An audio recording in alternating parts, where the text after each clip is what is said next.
আজি মহাশিৱৰাত্ৰি মংগলে বিভিন্ন মন্দিৰত আজি শিৱৰাত্ৰিৰ মহা আয়োজন দেখিবলৈ পোৱা গৈছে। মংগলে শইকীয়াপাৰাৰ নীলকণ্ঠ শিৱ মন্দিৰত শিৱৰাত্ৰি পালনৰ মহা আয়োজন কৰিছে।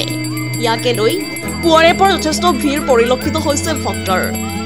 স্থানীয় লোকসকলে শোভাযাত্ৰা কৰি পানী তোলা কাৰ্যসূচী, আয়তীসকলে আয়তীৰ নাম প্ৰসংগ কৰাৰ লগতে নিশাৰ ভাগত অনুষ্ঠিত হ'ব পালনামৰ যুঁজ।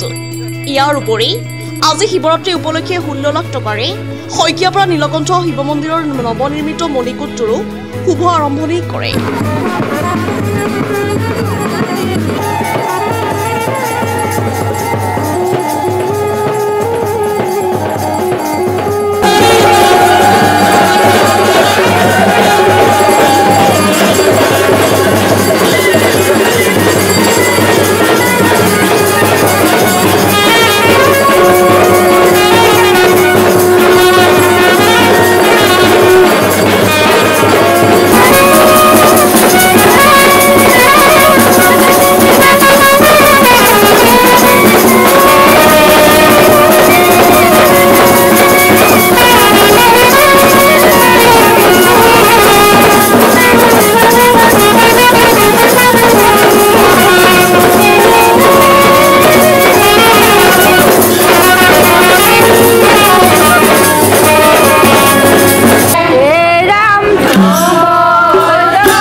শইকীয়াপাৰা নীলকণ্ঠ শিৱ মন্দিৰটো 1995 চনত আমাৰ ৰাষ্ট্ৰীয় ঘাইপথৰ লগত বুঢ়া আহঁতৰ তলত আমাৰ স্থাপিত হৈছিল।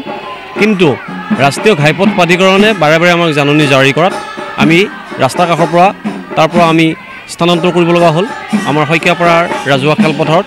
এই ৰাজহুৱা খেলপথাৰত আমি নতুনকৈ নৱনিৰ্মিত মণিকূট গৃহ ইতিমধ্যে আমাৰ নিৰ্মাণ কৰি উলিওৱা হৈছে। এই নৱনিৰ্মিত মণিকূট গৃহৰ আজি শুভ উন্মোচনী।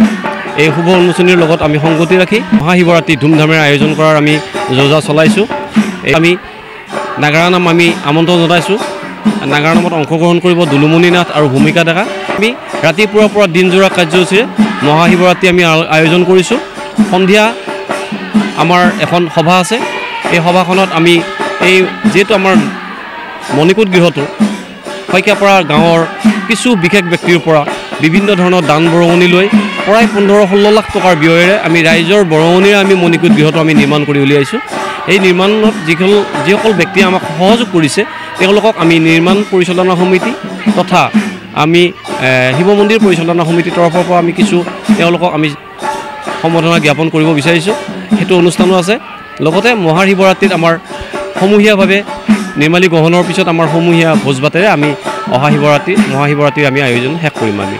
আৰু এই সুযোগতে আপোনালোকৰ চেনেলৰ জৰিয়তে আমি আপোনালোকক অনুৰোধ জনাইছোঁ যাতে আমাৰ এই শিৱৰাত্ৰিত সকলো আহি সহযোগ কৰক, অংশগ্ৰহণ কৰি আমাক উপকৃত কৰক। ধন্যবাদ।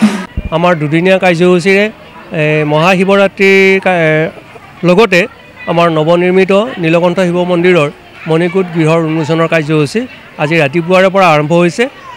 মণিকূটৰ দ্বাৰ উন্মোচনৰ কাৰ্যসূচী ইতিমধ্যে হৈ গৈছে।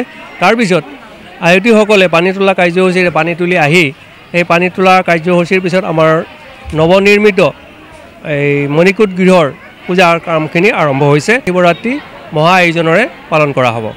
আমাৰ মণিকূট গৃহৰ শুভ উন্মোচনী অনুষ্ঠানত ৰাতি আমাৰ আয়তীসকলৰ যুঁজৰ নাম আছে।